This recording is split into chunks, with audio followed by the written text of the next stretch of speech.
Hello ladies and gentlemen, my name is Decryption and I hope you are well.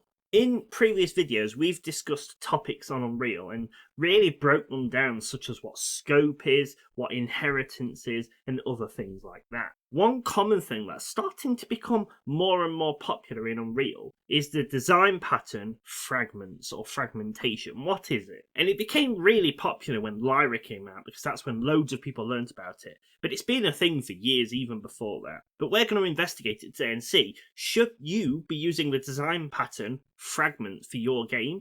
Could you see any benefits? But we're going to explore what it is. So let's get started.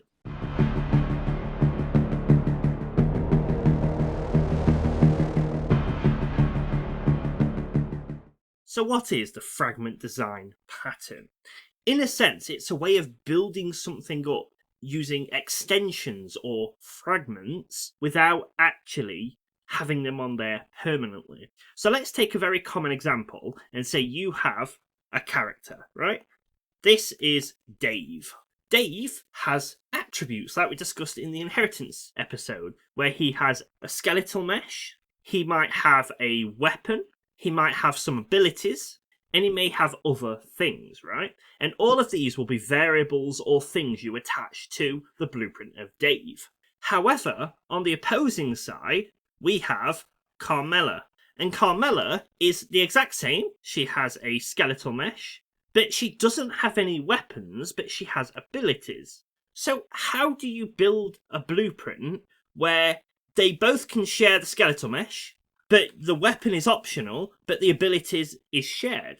But likewise, if we add other characters where they only have abilities, or they only have a weapon, or they only have a skeletal mesh, the traditional sense is to create a bunch of blueprints. So you'll have a base character blueprint which has all of the shared things in it. Every single one will have a skeletal mesh. But then that's it, that's all you do. And then you'd have child blueprints based on this, inheriting from it, for, say, Dave, and he will have his weapon. But then if you attach the abilities to Dave, then all of a sudden Carmela also has weapons. But then how do you create Carmela's blueprint? If you base it on Dave, she suddenly now has abilities, but she shouldn't have that. You could then duplicate it off of the BP and give her the weapon or abilities or whatever is different, but then you've got two different variables even though they do the exact same thing. So how do you go around it? You could shuffle the data around, make Carmela first and base Dave off of that. There's loads of different ways. But this is where the fragment design pattern comes in very, very beneficial. Because you'll create your core blueprint and have the variables that everyone will share, but then you will give them all a fragment variable, which will store a list of fragments. And then you'll go ahead and create your normal blueprints for Dave and Carmela, just like you normally would. But then you can populate their skeletal mesh, so we know Dave needs a weapon, so we could technically add his weapon, right? But then we know they both need abilities, so this is where we'd create a fragment for the abilities directly. So we'll call it FA. And then in the fragment arrays of both of these, we can give them access to FA. And it doesn't just have to stop there, we could also do it for the weapon. So we could create another fragment called FW. And then we can give them both access to the fragment of weapon. And then that really makes it very extensible, because at any point you need to create something that somebody may or may not have, you can just create a fragment for it to build it up. And then just grant them the access to the fragment. And when you need to use it, say, Dave equips his weapon, you just search the fragments to see if he has a weapon. And same with everybody, you can make it very, very generic.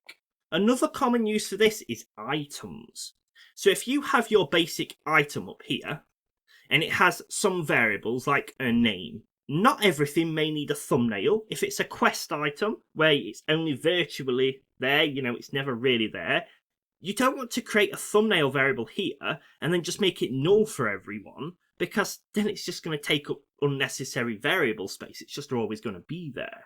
Likewise, a variable might not be stackable, or the thumbnail, or some items may even grant you abilities when you activate them. There's loads of other ways you can extend it, and this is where the fragment design pattern becomes really, really good.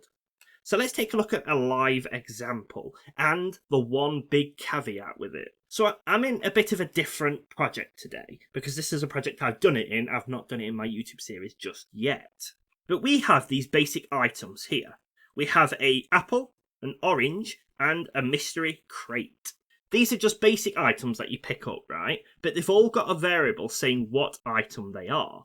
If we come and look at the mystery crate, all it is a basic item, right? You've got a name, a weight, a value, quantity, and an icon, because all of my items have those 5 variables. But what we do is we add an additional variable as type an array of a fragment. You could also use a map if you want to index it a bit quicker. It works either way. But all these are built-in blueprints here that you can assign data to, and you can see I've got quite a few. On the first one is a static mesh. Not all of my items will be spawned in the world, so they don't all need static meshes. So I've made it a fragment where I can assign it to it here. And then when I want to use it, I just search for the static mesh fragment and I can get the mesh from it. Equally, I've got a pickup sound here. Or if I come to something like the apple, that has a gameplay effect that when you use it, I can apply the apple heal gameplay effect. And because we've done it this way, the mystery crate has no idea that it needs an ability, because it doesn't, because it's a fragment design pattern. It's built up like a jigsaw, a never-ending jigsaw. Fragments themselves can be super simple, such as a variable. So on my stackable one, my mystery crate isn't stackable, so I don't even give it the fragment for stackable. But my apple is stackable, so I attach the fragment to it and give it the quantity that it can have. And now we know if an item's fragment array contains that fragment for stackable, we know it is stackable. More complicated ones, static meshes, it's just a soft reference to a static mesh. Or the gameplay effect has a function built into it saying when you use it, it runs over and applies the gameplay effects.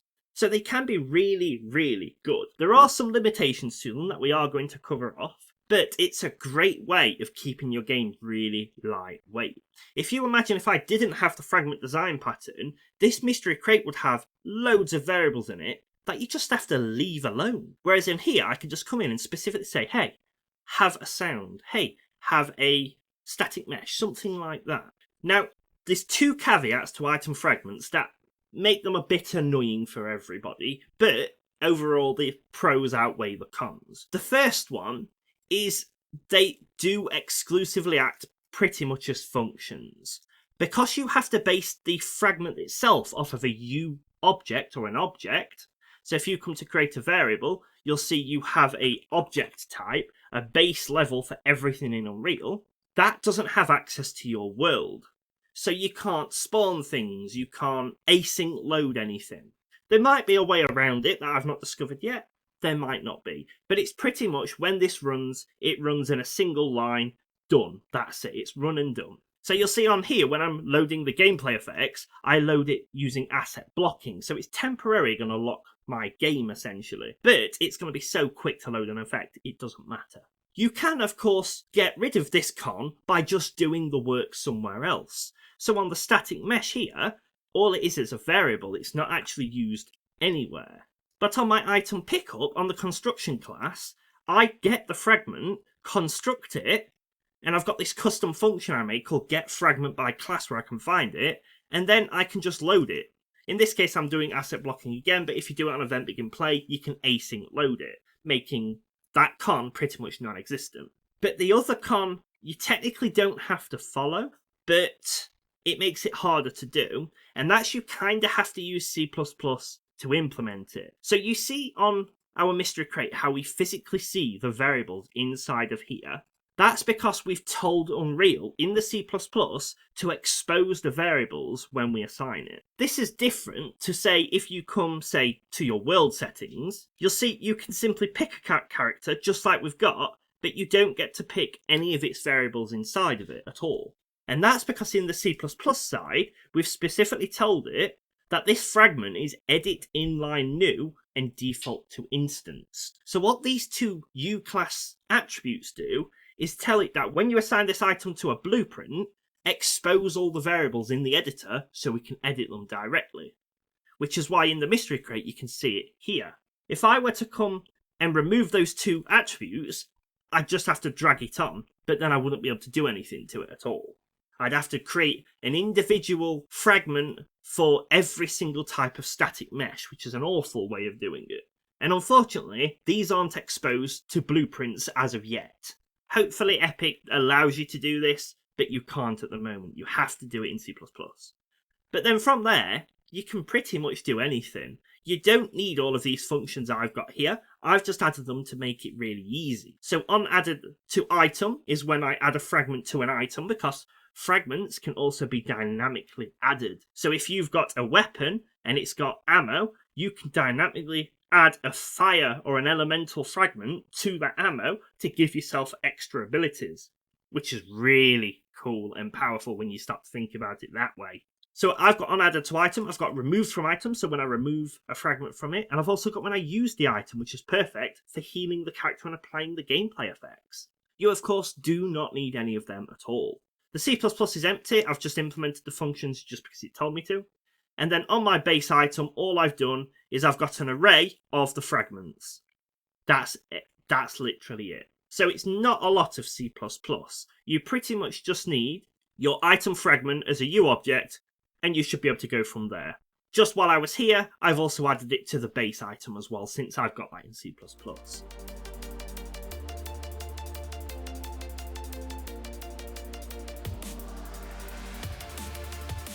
So that's the design fragment pattern. It's super basic, but when you start thinking about it, it can make a world of difference. You may have seen it on some plugins where you go into, say, an item, a character or something, and they have hundreds of variables, and you tweak 2 of them, and you don't need the rest.